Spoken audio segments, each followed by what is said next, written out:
کام ہو گیا، وہ یہ کہ میں مدرسے میں رہ رہا ہوں، میں قم میں رہ رہا ہوں، میں نمازیں پڑھے جا رہا ہوں، فحشا کا کوئی چانس ہی نہیں ہے۔ اب مجھے کیسے پتا چلے کہ میں فحشا سے بچا یا نہیں بچا؟ میں مدرسے میں رہ رہا ہوں، ظاہری طور پر منکرات کا کوئی چانس ہی نہیں ہے۔ بھائی میں قم میں بیٹھ کر کیا کوئی رشوت لوں گا؟ نعوذ باللہ تعالیٰ۔ اب میں طالب علم ہوں، میرا اسکالرشپ لگا ہوا ہے، میں بزنس نہیں کرتا، جاب نہیں کرتا، رشوت کہاں سے لوں گا؟ اب میں رشوت نہیں لے رہا ہوں اور میں کیا کہہ رہا ہوں؟ الحمدللہ میں راشی نہیں ہوں، کیونکہ جگہ ہی نہیں ہے۔ کیسے پتہ چلے گا کہ راشی نہیں ہے؟ جگہ ہی نہیں ہے۔ تو میں صلاۃ پڑھ رہا ہوں، منکر و فحشا سے محفوظ ہوں، کیونکہ ابھی مدرسے میں پڑھ رہا ہوں، گنجائش ہی نہیں ہے۔ تو اچانک میرے ذہن میں یہ آیا کہ بھائی یہ جو میں 10 سال سے دین پڑھ رہا ہوں اور میں سمجھ رہا ہوں کہ میں سیکھ رہا ہوں، سیکھ بھی رہا ہوں یا نہیں سیکھ رہا ہوں؟ اب مثلاً کیا ہوگا؟ مثلاً ہم سے کہا گیا بھائی آپ توکل کرو، صحیح ہے، توکل کر لیتے۔ ایسی کوئی سختی میں آیا کہ توکل ٹیسٹ ہوگا؟ میں طالب علم ہوں، مدرسے میں پڑھ رہا ہوں، قم میں رہ رہا ہوں، نہ کوئی دشمن للکارتا ہے یہاں پہ، نہ کوئی مصیبت ایسی آتی ہے کہ میں دیکھوں میں نے توکل کیا یا نہیں کیا۔ 4 دفعہ مثلا کوئی تھوڑی بہت مالی سختی میں آ گئے تو وہ بے بسی میں اور کرتا بھی کیا صبر کے علاوہ۔ تو اس کو میں کہوں کہ میں توکل کر رہا تھا، کیا پتہ توکل کر رہا تھا یا نہیں کر رہا تھا؟ تو مجھے اچانک ایک بات سمجھ میں آئی کہ بھائی ہم دین سیکھے جا رہے ہیں اور ہم یہ سمجھ رہے ہیں کہ ہم مومن ہیں، پرہیزگار ہیں، متقی ہیں مثلاً، لیکن یہ ٹیسٹ نہیں ہو رہا ہے۔ اب کوئی ایسا کام کروں کہ دین میں کچھ سمجھ میں تو آئے کہ کر کیا رہا ہوں میں۔ تو پھر آہستہ آہستہ میں اس پہ شفٹ ہونا شروع ہوا کہ دین کو ٹیسٹ کرتا ہوں، اپنے دین کو آزماتا ہوں جو میں نے سیکھا ہے۔ اور مجھے آج پہلی چیز جو میرے دماغ میں آئی کہ اس کو مجھے آزما لینا چاہیے، اور میرے سامنے پورا دین آ گیا، اور اس دین میں بہت ساری ایسی چیزیں تھیں جو میں آزما ہی نہیں سکتا تھا، میرا کیلیبر ہی نہیں تھا وہ۔ کوئی میدان کربلا میں اکیلا کھڑا ہو، یہ ہمارا کیلیبر نہیں ہے، ہمارے پہ کوئی مقام ہی نہیں ہے، مجال ہی نہیں ہے کوئی، اس کو تو نہیں آزما سکتا میں۔ تو پھر میرے ذہن میں آیا وہاں سے شروع کروں جو بالکل لائف کا حصہ ہے، یہاں سے شروع کروں، وہاں سے شروع کروں اور پھر آہستہ آہستہ بڑھاؤں کہ میں دین سیکھا تھا اس کا کیا ہوا۔ پھر آہستہ آہستہ شاید خدا ایسے موقع لے کر آئے جس سے مجھے سمجھ میں آئے کہ بھائی دین اثر کر رہا ہے یا نہیں کر رہا ہے۔ تو میں نے کہا اس سے مجھے 2 فائدے ہوں گے۔ ایک تو یہ کہ یہ مجھے سمجھ میں آ جائے گا کہ 10 سال میں نے وقت لگایا، اس میں میں نے دین سیکھا یا نہیں سیکھا۔ دوسری بات یہ کہ پھر جب میں کسی کو بتاؤں گا کہ میرے دین نے میرے اوپر یہ اثر ڈالا تو میں نے تجربہ کیا ہوا ہوگا، لفظ نہیں بولوں گا، عمل سے ایک تجربہ ہو چکا ہوگا، پھر بات سمجھ میں آتی۔ اگر میں آپ کو ایک نسخہ دوں کہ اگر آپ پریشان ہوں تو اس نسخے پہ عمل کریں، اور کسی دن آپ مجھے پریشان دیکھیں تو آپ مجھ سے کیا کہیں گے؟ مولانا وہ نسخہ کہاں گیا؟ اور پھر میں آپ سے کہوں کہ وہ تو میں نے آپ سے عرض کیا تھا، میں تو خود کسی اور سے پوچھنے جا رہا ہوں کہ کروں کیا، تو پھر آپ کے خیال میں اس نسخے کی کوئی قیمت رہے گی؟ آپ کہیں گے بھائی اگر اس کو یقین ہوتا تو یہ خود نہ عمل کر چکا ہوتا اس کے اوپر۔ تو یہاں سے مجھے سمجھ میں آیا بھائی دین معذرت کے ساتھ ہم کیوں نہیں پھیلا پا رہے؟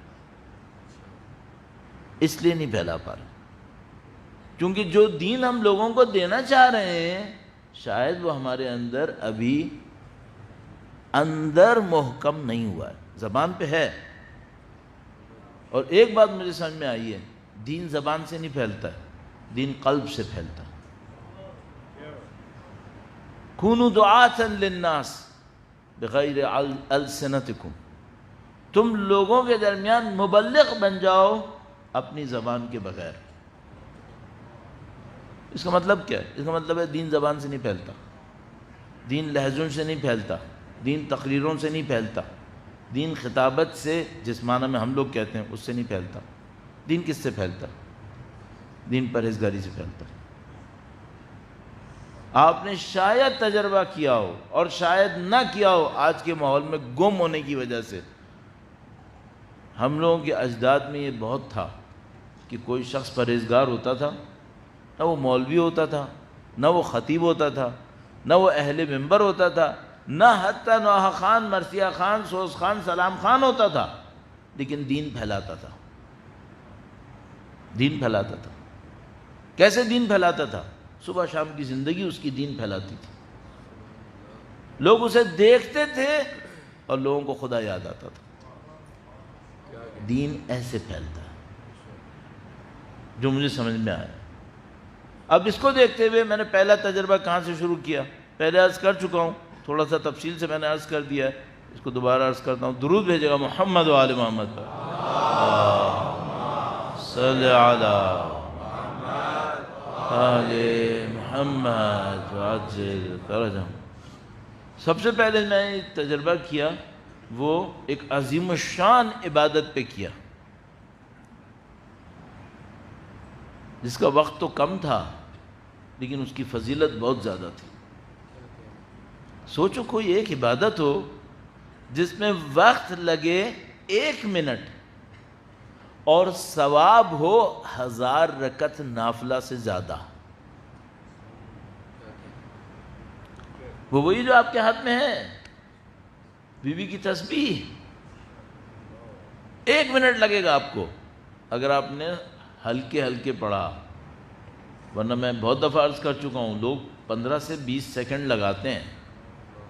اگر آپ خدا نہ کرے نعوذ باللہ تعالیٰ اس کیٹیگری میں ہیں جو 15 سے 20 سیکنڈ میں 200 کلمات ادا فرما رہے ہیں، تو میں آپ سے درخواست کروں گا ہاتھ جوڑے بغیر دست بستہ یہ حرکت مت کریں، سکون سے پڑھیں، زیادہ سے زیادہ اتنا رکھیں، اللہ اکبر اللہ اکبر اللہ اکبر، اس اسپیڈ سے، اس سے زیادہ مت بڑھیں، ورنہ آپ کا ثواب بہت کم رہ جائے گا، اثر نہ ہونے کے برابر ہوگا۔ ثواب پھر بھی ہوگا، وہ بات نہیں آئے گی۔ تو میں سب سے پہلے سوچا بھائی یہ تسبیح کیا ہے؟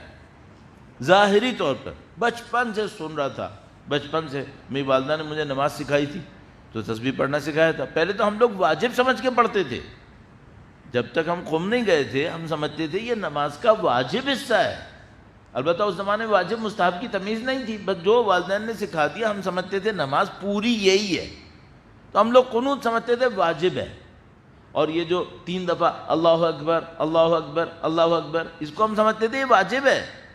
پھر تسبیح بھی سمجھتے تھے واجب ہے، اس طرح پڑھتے تھے، ورنہ سمجھتے تھے نماز ہوئی ہی نہیں ہے۔ یہ تو بعد میں سمجھ میں آیا کہ نہیں بھائی واجب نہیں ہے، مستحب ہے، لیکن بچپن سے سن رہے تھے۔ اچھا کیا سن رہے تھے؟ میں لمبی داستان میں نہ جاؤں، لیکن بہرحال جو ہم سن رہے تھے وہ صحیح تھا، اور وہ یہ کہ یہ تسبیح بی بی کو اللہ کے نبی نے ہدیہ فرمائی تھی۔ اللہ اکبر۔ تھوڑا سا سوچ لیں کہ یہی ایک جملہ کہ ہم تک تسبیح، معذرت کے ساتھ یوں ہی عرض کر رہا ہوں، کوئی کمی کسی مقصود، ہم تک یہ تسبیح جابر بن عبداللہ سے نہیں پہنچی ہے، بی بی سیدہ سے پہنچی ہے۔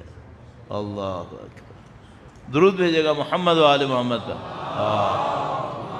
صلی علی محمد محمد۔ شاید کسی کو برا لگے میں نے کیوں کہا جابر بن عبد، میں کہنا کیا چاہ رہا ہوں؟ میں کہہ رہا ہوں راوی اس تسبیح کا نبی سے لے کر دینے والی خود ذات بی بی کی ہے۔ مثلا ایسا نہیں ہے مثلا ایک عام صحابی گئے نبی کے پاس، ان سے پوچھا اے اللہ کے نبی مجھے فلاں کام ہے میں کیا کروں؟ اللہ کے نبی نے کہا یہ کرو، یہ نہیں ہوا ہے۔ وہ ہستی گئی ہیں جن کے احترام میں اللہ کے نبی کھڑے ہو جاتے تھے، وہ گئی ہیں، انہوں نے فرمایا یہ میری زندگی کا معاملہ ہے، کیا ایک خادمہ ملے گی؟ اللہ کے نبی نے کہا کہ نہیں، اس سے بڑھ کر دوں گا، اس سے بڑھ کر دوں گا۔ یہ جملہ میرے دماغ میں کھپ گیا۔ میں نے کہا کہ میں نے یہ آزمایا کیوں نہیں آج تک کہ تسبیح مجھے دنیا کے خادموں سے بڑھ کر کچھ دے دے۔ صحیح ہے؟ آپ کو خادم کیوں چاہیے ہوتے ہیں؟ نوکر کیوں چاہیے؟ آپ کو نوکر چاہیے، بہت سارے کام آپ نہیں کر سکتے، وہ کر سکتا ہے۔ اللہ کے نبی فرما رہے ہیں نہیں میں تمہیں ایک ایسی چیز دوں گا تمہیں ان کی کوئی ضرورت نہیں رہے گی، کسی ایسی۔ اب جب اتنی بڑی نعمت مل گئی ہے تو میں اپنے آپ کو محروم کیوں کروں؟ تو میں کم سے کم کام سے لے کر زیادہ سے زیادہ کام تک جاؤں اس تسبیح کے ذریعے سے۔ میں نے کہاں سے شروع کیا؟ معذرت چاہتا ہوں کہ کسی کو یہ کہانی تکلیف دہ لگ رہی ہو، اور اس میں یعنی اسٹارٹنگ پوائنٹ اتنا اچھا نہیں ہے، میں معذرت چاہتا ہوں۔ شروع میں نے کہاں سے کیا؟ میں نے کہا بھائی سب سے کم اثر کسی خادم کا کیا ہوتا ہے؟ یہ ہوتا ہے کہ مثلا میں تھک گیا، میں کام کروں گا تو اور تھک جاؤں گا، تو ایک خادم آئے کوئی کام کر دے تاکہ میں نہ تھکوں۔ تو میں نے کہا چلو مجھے ایک بات سمجھ میں آ گئی، جس دن میں اپنی جسم میں ایسی تھکاوٹ دیکھوں کہ مجھے لگے اب میں کچھ نہیں کر سکتا، تو میں تسبیح پڑھ کے دیکھوں گا کہ فریش ہوا یا نہیں ہوا۔ کم سے کم تو یہاں سے تو شروع ہو، روح پہ کیا اثر پڑے گا اگلا مرحلہ یہاں سے۔ اللہ شاہد ہے میں نے یہاں سے شروع کیا۔ جب میں تھک کے، جس کو ہم لوگ عرف میں اپنی کہتے ہیں کٹ جاتا تھا، میں کہتا تھا اب وقت آیا تسبیح پڑھنے کا، اب وقت آیا تسبیح پڑھنے کا۔ اب دیکھتا ہوں تسبیح سے مجھے سکون ملا یا نہیں ملا۔ آج بھی ایسے ہی ہوا، آج بھی ایسے ہی ہوا۔ کل الحمدللہ 20-22 گھنٹے کا سفر کر کے میں افریقہ سے واپس پہنچا تھا۔ کل کے جو کام کاج تھے وہ نپٹائے۔ آج صبح سے نکلا ہوا تھا، اس جگہ پہ اس جگہ پہ ایک ڈرامے کو جھیل رہا ہوں، دشمنوں کی طرف سے ایک کارروائی ہوئی ہے، خبر آپ کو شام تک، رات تک، کل تک مل جائے گی۔ اس کو جھیلتا رہا، پھر فلائٹ میں بیٹھا، پھر یہاں پہ اترا، ایئرپورٹ سے یہاں تک آتے آتے 1.25 گھنٹہ لگا، تھک کے کٹ گیا۔ اب مجلس بھی پڑھنی تھی۔ اللہ اکبر، یا رسول اللہ، یا سبحان اللہ، اللہ صلی علی محمد آل محمد وعجل برکتہ۔ میں کہا یہ وقت آیا تسبیح پڑھنے کا، جب میں دماغ پہ اس کا ٹینشن بھی ہے جو ہوا، تھکاوٹ کا ٹینشن بھی ہے، مجلس کا ٹینشن بھی ہے، اور طبیعت بھی تھوڑی خراب۔ اب صحیح وقت ہے، اب تسبیح پڑھ کے دیکھتا ہوں کیا ہوتا ہے۔ الحمدللہ، الحمدللہ۔ دین آزمائیں، دین آزمائیں۔ اس دین کی طاقت پہ آپ کا جو یقین بڑھے گا وہ آپ کو اور پتہ نہیں کس منزل پہ لے جائے گا۔